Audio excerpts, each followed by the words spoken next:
Starting a new business this year sounds like a great plan, but is every business really worth starting? The sad answer is no. Not all businesses are lucrative, and not all industries are worth your time, capital, and effort.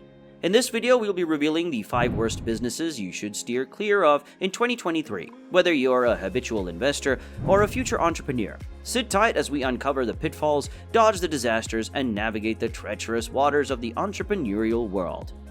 So without further ado, the 5 worst businesses to start in 2023, from bad to the worst. They are number 5, hotels. When you come across a large, busy hotel with a lot of customers and staff, you may think you can easily make money by starting a hotel business. But hey, come back to reality, it doesn't work like that. NPR reported that in 2020, the US hotel industry had over 1 billion unsold room nights. Why did this happen? If you guessed COVID-19, you're partly right. But aside from COVID-19, studies have shown that 60% of hospitality businesses don't make it past 1 year, and about 80% fold up within 5 years. So why are hotels a roller coaster ride when your investment value takes wild ups and downs? We'll tell you. Risk of heavy debts. You can't start a hotel business with a 50-cent piece. See what I did there? To set up a hotel with the potential to generate higher returns, an investor needs to have a large capital. According to research, the average cost of opening a small hotel business in the US in 2023 is $1 million.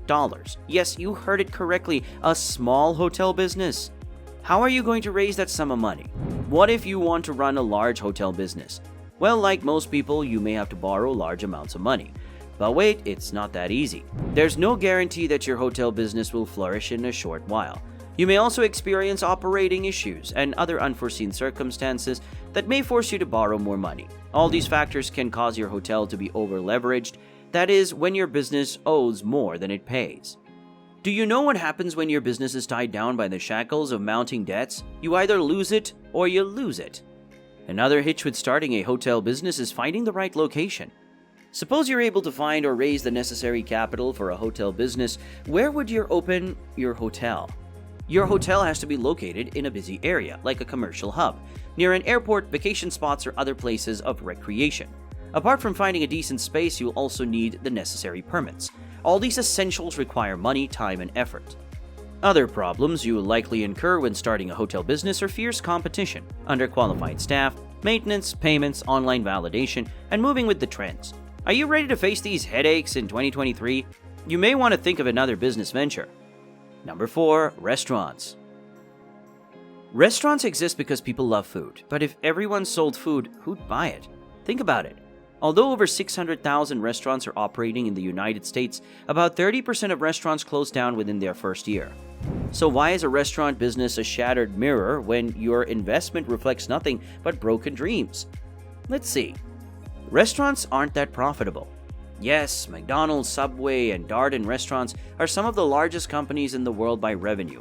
But these companies and other successful restaurant chains are just a few of the restaurant ventures that made it big. Nobody gives a dining fork about the names of the 1 and 3 restaurants that failed within their first year. Okay, maybe the owners still care, but that's just another case of much ado about nothing. In an attempt to attract customers to your restaurant during the first couple of years, you may be forced to offer high quality at a lower cost. You'll also have to deal with the expenses of labor, operation costs, and the variable price of food and supplies. How do you expect to make profits with all these financial weights? Again, time commitment. Managing a restaurant requires dedicating a lot of time and energy, especially in the early stages. Besides attending to the buying and selling aspects of your business, you'd also have to monitor the day-to-day offering to ensure your customers are satisfied.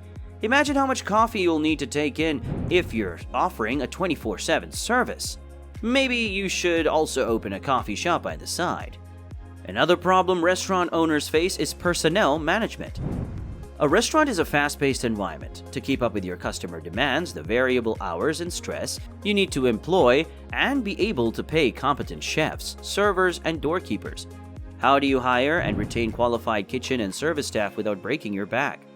As if these challenges aren't enough today, you'll also need to adhere to federal and state health and safety regulations.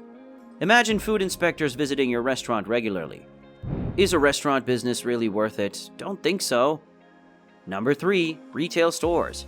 Yes, retail stores. Many people dream of becoming big-time retail vendors, but the obvious truth they've refused to see is the challenges associated with the business. Retailers are currently facing a retail apocalypse that has caused thousands of brick-and-mortar retail stores to close. In 2017, more than 12,000 physical retail outlets closed. Similarly, Wall Street forecasts that 50,000 retail stores will close by 2027. So why open a retail store in these difficult times? Here are some reasons opening a retail store in 2023 is like throwing cash into a black hole. Online shopping. With the rise of e-commerce platforms like Amazon, eBay, and Etsy, many people prefer to buy goods online and have them delivered to their doorstep or the nearest pickup stations. The trend has shrunk the traditional retail market, and COVID-19 didn't help matters. According to Forbes, mobile commerce accounted for more than $360 billion in sales in 2021 and is expected to account for 6% of all sales in 2023. At this rate, physical retail is destined to keep declining until only fresh and petty items will be bought at brick-and-mortar stores. It's only a matter of time.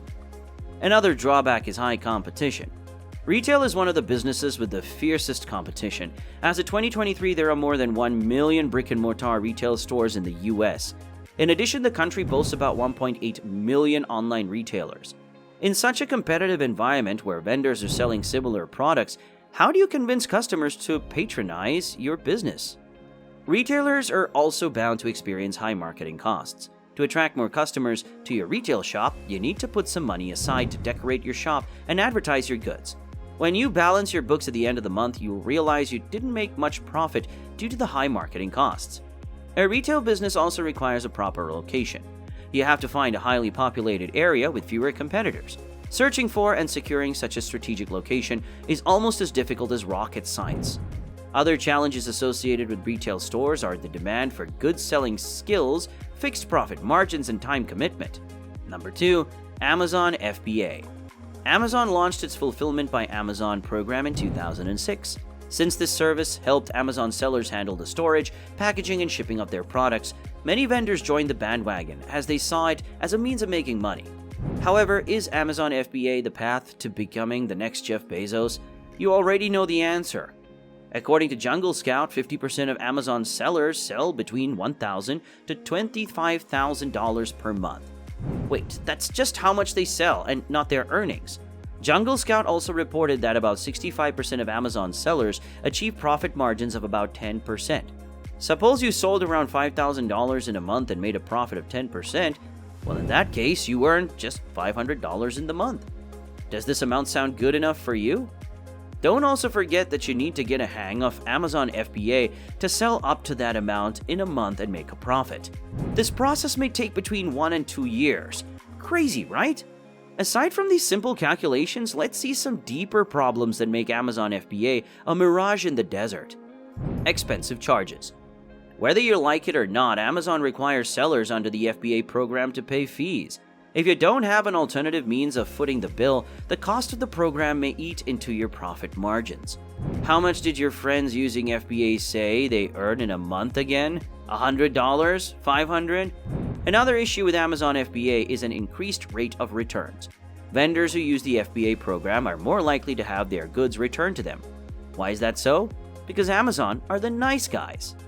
Amazon return policy is very lenient, allowing customers to return your goods without any question other than, "Hello, how do you do?" Okay, that's an exaggeration. The bottom line is that you lost valuable time and money in the process. Amazon FBA users also face long-term storage fees. Yes, Amazon charges extra fees for items that have been stored for a long time. The metrics may also regard your goods as slow-selling items. Other problems you'll also have to deal with if you're using FBA are stressful product preparation procedures and complex sales tax. Number 1, ATM Routes. Starting an ATM business goes beyond owning the ATM machine. Oops, my bad. I meant to say an ATM.